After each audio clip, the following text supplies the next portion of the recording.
Hey Staten Island, this is HealthWish, a conversation about the state of healthcare in the fabulous 5th Borough.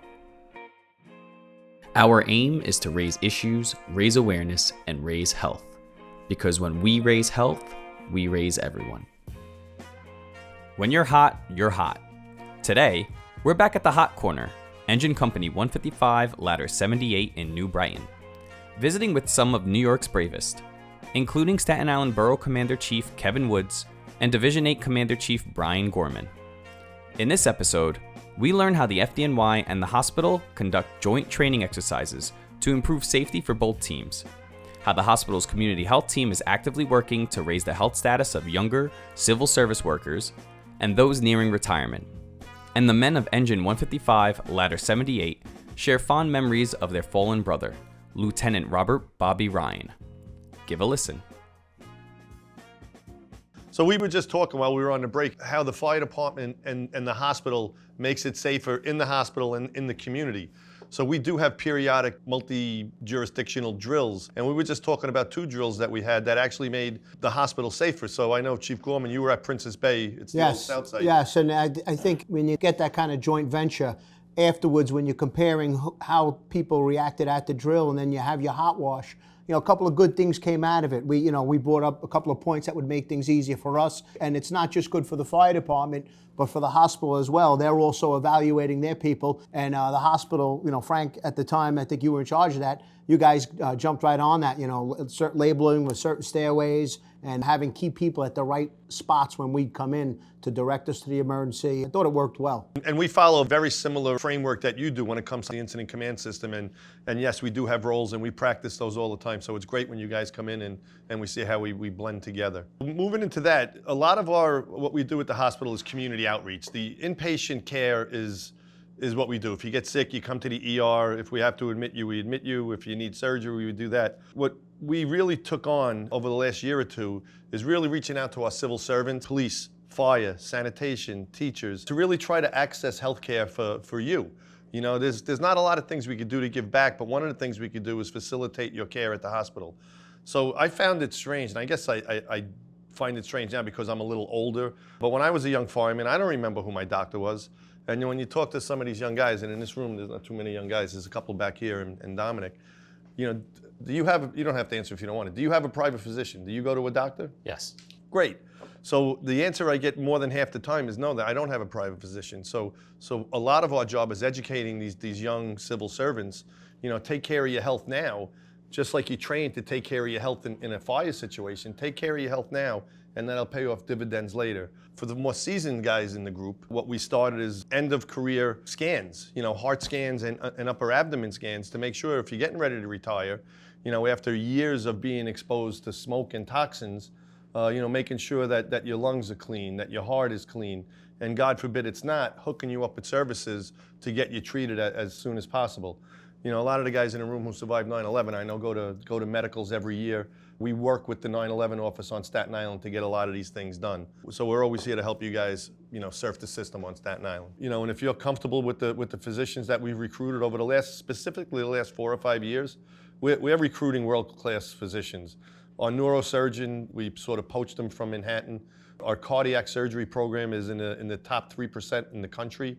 And Dr. Ardolik, who was here this morning, is really priding himself on the fact that Staten Islanders shouldn't have to leave Staten Island for care. We're here just to make sure you get the health care you need and deserve. We have Lenox Hill, Manhasset, and Long Island Jewish, which is part of our network. Our network is huge. We cover all of New York City, all of Long Island, Westchester, parts of Jersey, Florida. You can't throw a stone without hitting the Northwell sign in America right now. We're in the top 10 biggest health systems in the country right now.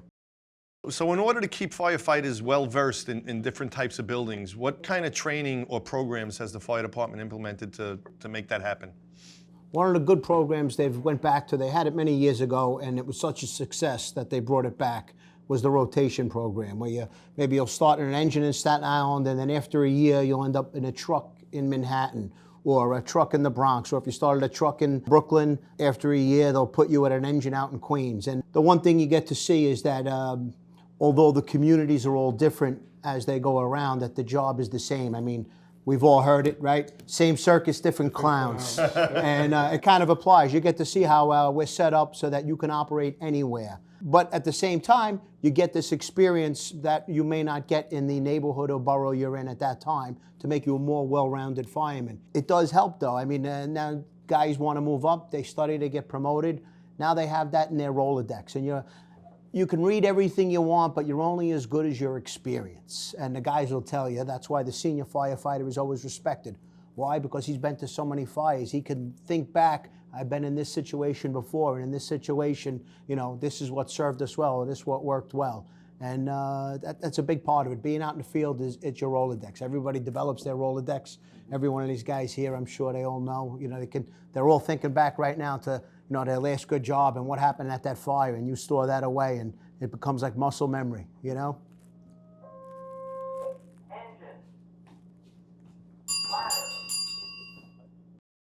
So Dominic and I are having a little sidebar, how we get to know the community.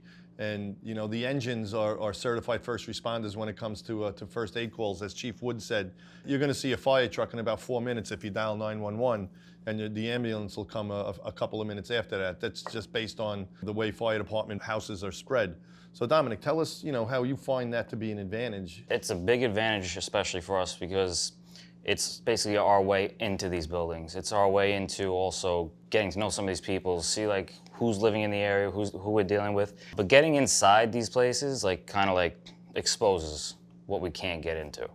There's always a mystery for us. We go to a building that's on fire, if it's a private dwelling, for instance, especially private dwellings in an area like this, they're created into SROs, we call them, single room occupancies, where there's partitions that we're not gonna know about. There's all different things, illegal construction.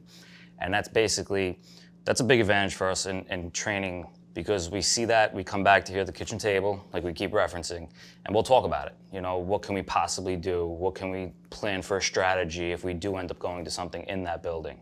Another thing is, we have the building inspection. That's gonna be the commercial or anything, residents of 3 families that are legal or more, and we'll get to see what's going on in these buildings as well. It's all part of the training. I know we're touching on everything like that. It's definitely tremendous for our safety, because we're able to know, okay, what's going on here, something we didn't know. And that's usually what it is. It's always a mystery. No fire's ever the same, no building's ever the same. We used to call that sizing it up. When I first was riding a rig, my senior man would drill me all day long when we're just riding around the neighborhood. Hey, Frank, that building, has no rear fire escape, or there's a setback back there. So, and you remember it, as Chief said, you remember it as part of your Rolodex. So that's great. Yeah, that was spot on, Dominic. Being familiar with the building. So what we try to do as well, we get into these buildings, we see the hazards, and we try to leverage technology with safety. So we have, it's called Critical Information Dispatch System, CIDS. So we might put down, when that address comes in, we'll see what hazards are in that particular structure. So that assists us as far as life safety as well. So you see how Dominic just spoke up? He's a firefighter. Something unique about the fire service is you have firefighters, lieutenants, captains, and chief officers that sit around this kitchen table and they exchange information. And we don't consider ourselves managers up here, and we don't listen to anybody else. We are open to everything. The best ideas in the fire service and the FDNY come from all levels of an organization. We don't dismiss the probie. He might have a great idea, and that's why this is so important as well. And I think it works really well, better than most organizations nationwide. Some organizations will say, well, the bosses can't eat a meal or have coffee with the men or the members. And this works, it's phenomenal as far as information exchange and life safety, without a doubt, this kitchen table right here. And this is dedicated to, in loving memory of Lieutenant Robert J. Ryan, Jr., Engine 155. He died on November 23rd, 2008. Good man. Good man. Being a junior guy with Bobby here, nozzle is a coveted position in the fire department. You want the nozzle. I was in the engine back in 2003. I got here. And to get the nozzle when Bobby's working, he'd have almost like a Jeopardy. So there's 3 guys, or maybe even 4, because if the chauffeur wants to get involved, going for the nozzle, and he'd come down with the paperwork and he started asking you questions. And if you got it wrong, you're the back of the line. Next guy up, oh, you got it. You got control, you got backup, and the guy who got all the questions right, he wound up getting the nozzle. And it made me a better fireman, because I know oh, Lieutenant Ryan's working, I'd run and try and study something, and I'd come back here and probably not get it right.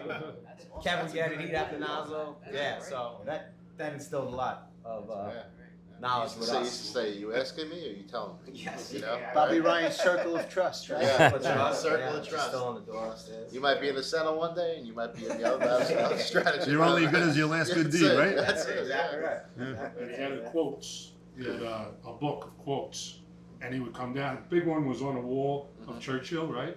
That he liked, but he was a guy that always loved quotes, and he would come out with that.